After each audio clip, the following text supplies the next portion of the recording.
Isa sa mga kasong naging maugong nitong mga nagdaang taon ay nangyari sa Amerika kung saan misteryosong naglaho ng walang bakas ang isang Filipino-American na si Maya Millet. Ano nga kaya ang tunay na nangyari kay Millet at bakit naging isang malaking palaisipan ang pagkawala niya? Si Maya Tabalanza Millet ay isinilang noong 1 ng Mayo 1981 sa Pilipinas, sa lalawigan ng Ilocos Sur. Bunso siya sa 6 na magkakapatid ng mag-asawang Pablito at Noemi Tabalanza. Kahit lumaki sa simpleng pamumuhay, pinatunayan ni Maya ang kanyang pagiging masigasig at matalino dahilan upang makapagtapos ng with honors noong elementarya. Noong Marso 1995, nag-migrate ang kanilang pamilya sa Honolulu, Hawaii, kung saan ipinagpatuloy ni Maya ang kanyang pag-aaral sa Radford High School. Sa edad na 17, nagtrabaho si Maya sa McDonald's malapit sa Pearl Harbor, kung saan nakilala niya ang kanyang magiging mister na si Larry Millet. Ang kanilang pagmamahalan ay nauwi sa kasal noong 21 ng Mayo 2000 nang si Maya ay 19 anyos pa lamang. Pagkatapos ng kasal, itinuloy ni Maya ang kanyang pag-aaral sa University of Hawaii sa Manoa habang si Larry naman ay nagtungo sa Virginia para sa kanyang Navy training. Kalaunan lumipat silang mag-asawa sa Southern California upang magsimula ng panibagong buhay. Nang mga panahong yon, pinili ni Maya na hindi muna magkaanak. Ipinagpatuloy niya ang kanyang pag-aaral sa University of California, San Diego, kung saan nagtapos siya ng may karangalan sa kursong International Studies. Pagkatapos ay nagtrabaho si Maya bilang Civilian Contract Specialist sa Naval Base sa San Diego. Dumating sa buhay nilang mag-asawa ang kanilang panganay na anak na si Lara May noong 2010. Nasundan nito ni Maylani at ang bunso at nag-iisa nilang lalaking anak na si Lazarus Tristan noong 2016. Bilang isang ina, dedikado si Maya sa pagbibigay ng maginhawang buhay para sa kanyang pamilya, mula sa edukasyon ng kanyang mga anak hanggang sa kanilang mga unforgettable travel at outdoor adventures bilang pamilya. Sa kabila ng pagiging abala bilang isang ina, hindi nakalimutan ni Maya ang kanyang mga hilig gaya ng pagtugtog ng mga instrumento, hiking, dirt biking at camping kasama ang pamilya. Hindi rin matatawaran ang kanyang kabaitan. Hinihikayat niya ang kanyang mga anak na tumulong sa iba gaya ng ginawa nila sa Pilipinas kung saan namigay sila ng school supplies sa mga batang nangangailangan. Maayos ang takbo ng buhay may pamilya ni Maya hanggang nitong Enero 2021. Isang nakakakilabot na pangyayari kung saan siya ay sangkot ang gumulat sa Chula Vista, isang maliit at tahimik na lungsod sa San Diego County, California. Si Maya, ang 40 anyos na Filipino-American, ay naglaho ng walang anumang bakas. Base sa investigasyon, noong 7 ng Enero 2021, huling nakita si Maya sa CCTV na bumalik sa kanilang bahay bandang 5:00 ng hapon. At mula noon, mistula na lamang siyang naglaho na parang bula. Huling nakausap si Maya ng kanyang pamilya bandang 8:15 ng gabi noong araw na siya'y nawala. Nagsimulang mabahala ang pamilya ni Maya dahil hindi raw karaniwan ang kanyang pagkawala. Ayon sa ina ni Maya, hindi kailanman ito palalampasin ang kaarawan ng kanyang panganay na anak na mangyayari 3 araw mula nang siya ay mawala. Sa labis na pagkabahala, nag-organisa ng malawakang paghahanap kay Maya ang kanyang mga kamag-anak at kaibigan. Nagtanong-tanong sila sa mga tao sa kanilang komunidad, namigay ng mga leaflet, naglagay ng mga poster sa mga pader at poste sa buong lungsod sa pag-asang may nakakita kay Maya. Sinuyod naman ng pulisya at mga volunteers ang kakahuyan, ang malapit na sapa at maging ang isang abandonadong golf course na malapit sa kanila. Gayunpaman, nabigo ang mga ito na makakita ng kahit na anong bakas na magagamit bilang lead sa kinaroroonan ni Maya. Samantala, sa kabila ng malawakang aksyon, tila kakaiba naman ang kinikilos ng mister ni Maya na si Larry.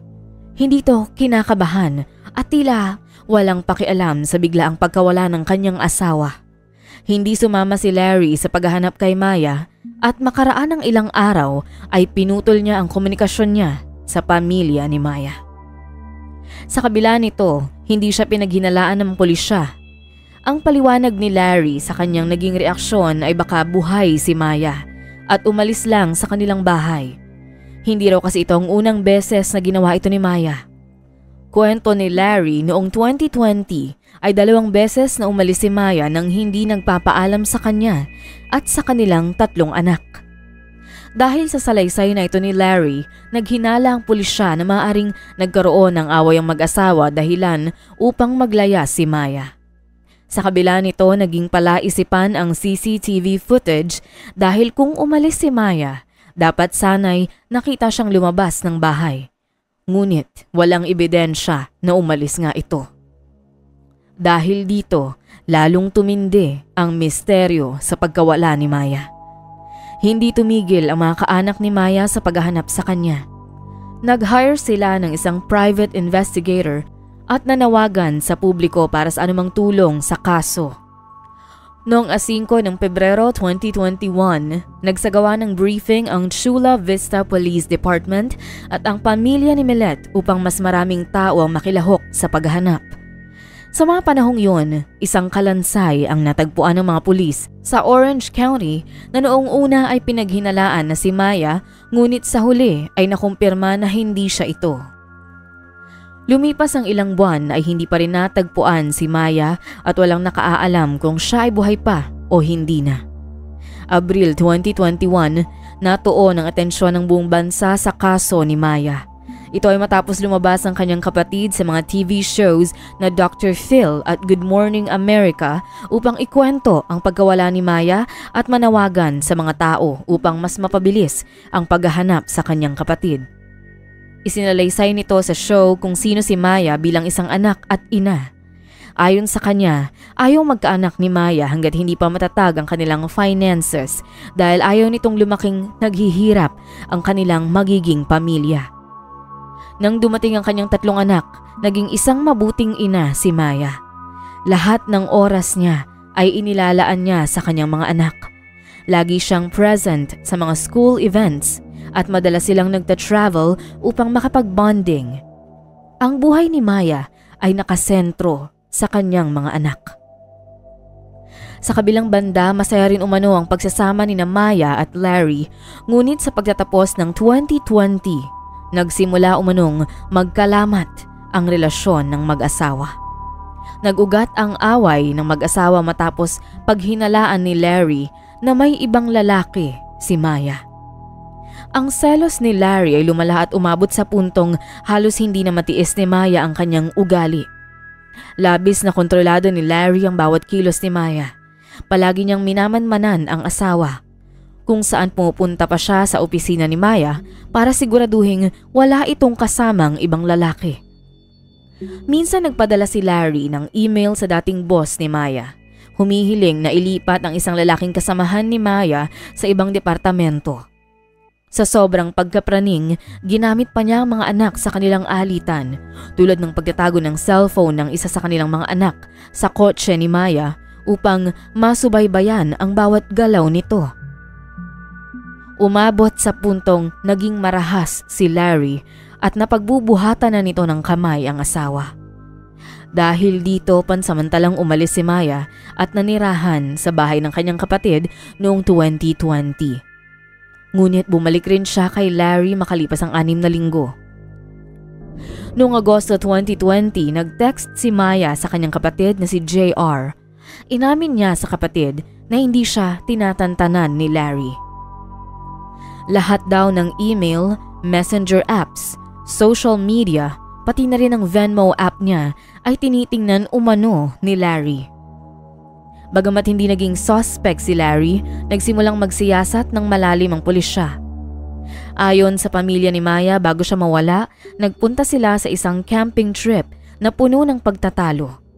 Pagbalik mula sa camping, sinabi ni Maya sa kanyang pamilya na kung may mangyari man sa kanya, Chuck na si Larry ang may kinalaman. Sa iba pang pahayag, sinabi umano ni Maya sa isang kaibigan na natatakot siya na baka saktan ni Larry ang kanilang mga anak para makaganti sa kanya. Sa kabila ng mga babala ni Maya, nanatili siyang tahimik tungkol sa lalim ng problema nila ni Larry. Sa mga mata ng iba, maaring nakita si Larry bilang isang mapagmahal na asawa. Ngunit sa likod nito ay nagtatago pala ang isang manipulative at control freak na asawa.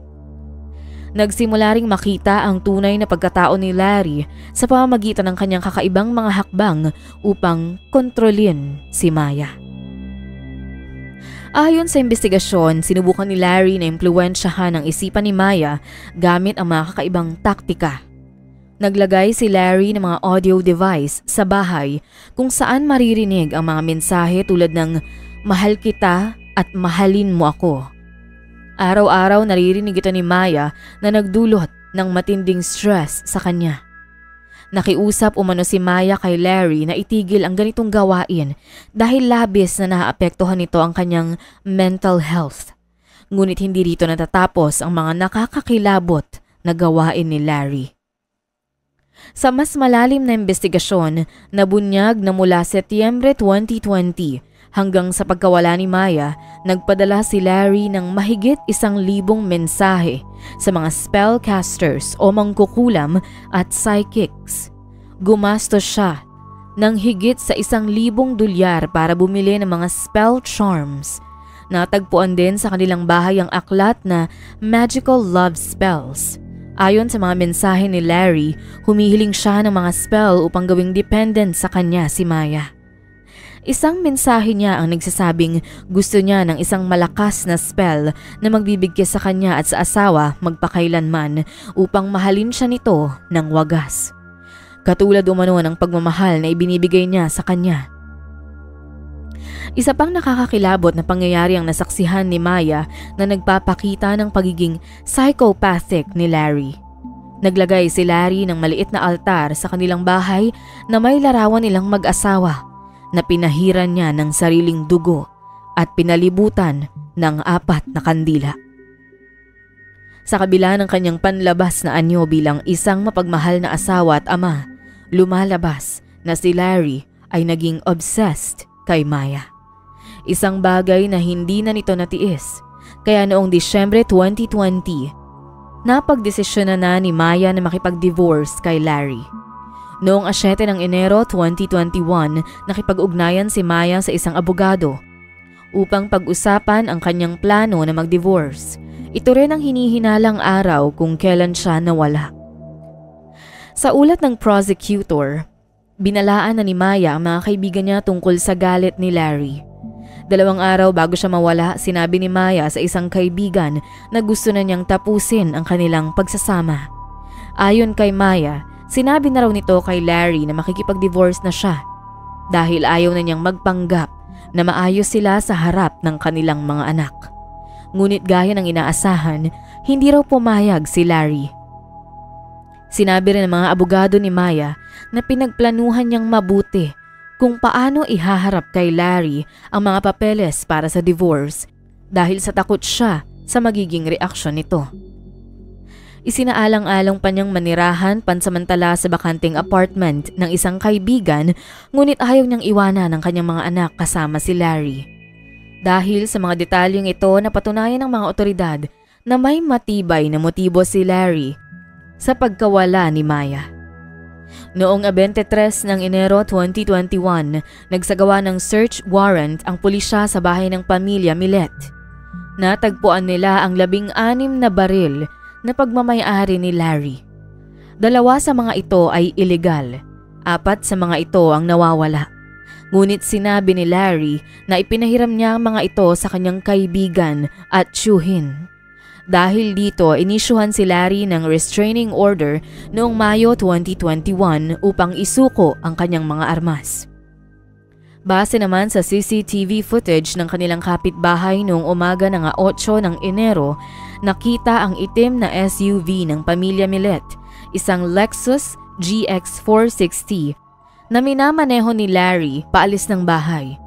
Bumalik si Larry sa bahay bandang 6:00 ng gabi, ngunit hindi malinaw kung saan siya nagpunta sa maghapon. Ang sasakyan ay nakaposisyon sa paraang hindi mahagip ng kamera ang likurang bahagi nito. Noong 10 ng Enero 2021, araw ng kaarawan ng panganay na anak ni Maya, nagtungo ang kapatid niya sa Chula Vista upang alamin ang kanyang kalagayan. Sinabi ni Larry na noong gabi ng 7 ng Enero, nagkulong si Maya sa kanyang silid matapos nilang magtalo at hindi na ito lumabas. Ngunit nang buksan ng pamilya ang silid ay wala roon si Maya.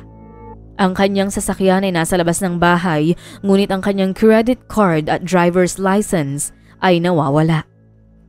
Noong 15 ng Enero 2021, 5 araw matapos ang kaarawan ng kanilang anak, saka pa lamang nagpahayag si Larry ng pag-aalala sa pagkawala ni Maya. Ayon sa mga prosecutor, noong 9 ng Enero, nagpadala si Larry ng mensahe sa isang mangkukulam upang alisin ang mga spell kay Maya at ilipat ito sa lalaking pinaghihinalaan niyang karelasyon ng asawa. Noong gabing yon, may narinig na 9 na malalakas na tunog mula sa bakuran ng pamilya Milet base sa CCTV footage ng kanilang kapitbahay.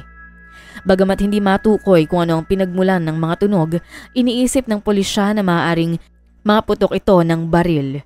Natuklasan din na nawawala ang isang .40 caliber Smith & Wesson pistol mula sa koleksyon ni Larry. Sa patuloy na investigasyon ng mga otoridad, isang nakakapanindig balahibong detalye ang natuklasan ng mga otoridad tungkol sa nakaraan ni Larry. Noong 1997, siya ay inaresto dahil sa isang insidente ng pag-atake na may kaugnayan sa gang. Ayon kay Billy Little, abogado ng pamilya ni Maya, naniniwala siyang dati nang kasapi si Larry sa isang gang. Bagamat nabuhay ang biktima ni Larry, maraming sugat ang natamo nito. Ang nakaraan ni Larry at ang mga kakaibang ginagawa niya, gaya ng pagiging obsessed, paggamit ng spells at mga armas, ay tila ilaw na nagbibigay liwanag sa misteryo ng pagkawala ni Maya.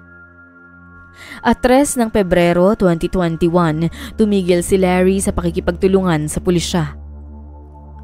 Noong 22 ng Hulyo, opisyal siyang pinangalanan bilang suspect sa pagkawala ni Maya. Ayon sa investigasyon, pinaghihinalaang winakasan ni Larry ang kanyang asawa noong gabi ng 7 ng Enero. Kumain at pagkatapos ay itinago ang labi nito. Paulit-ulit naman na ikinuwento ni Larry ang parehong bersyon sa mga otoridad at sa pamilya ni Maya.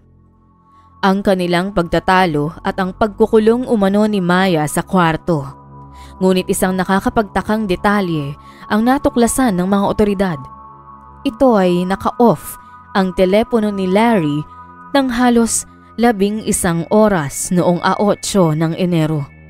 Hindi rin siya pumasok sa trabaho sa araw na yon at walang nakakaalam kung nasaan siya o kung ano ang kanyang ginawa. Ang CCTV ng kapitbahay ay nakunan si Larry na ipinarada ang kanyang sasakyan sa paraan na hindi mahagip ang likod nito ng camera.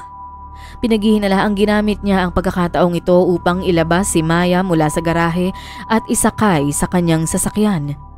Pagkatapos nito, maaaring itinapon niya ang labi sa hindi pa natutukoy na lugar.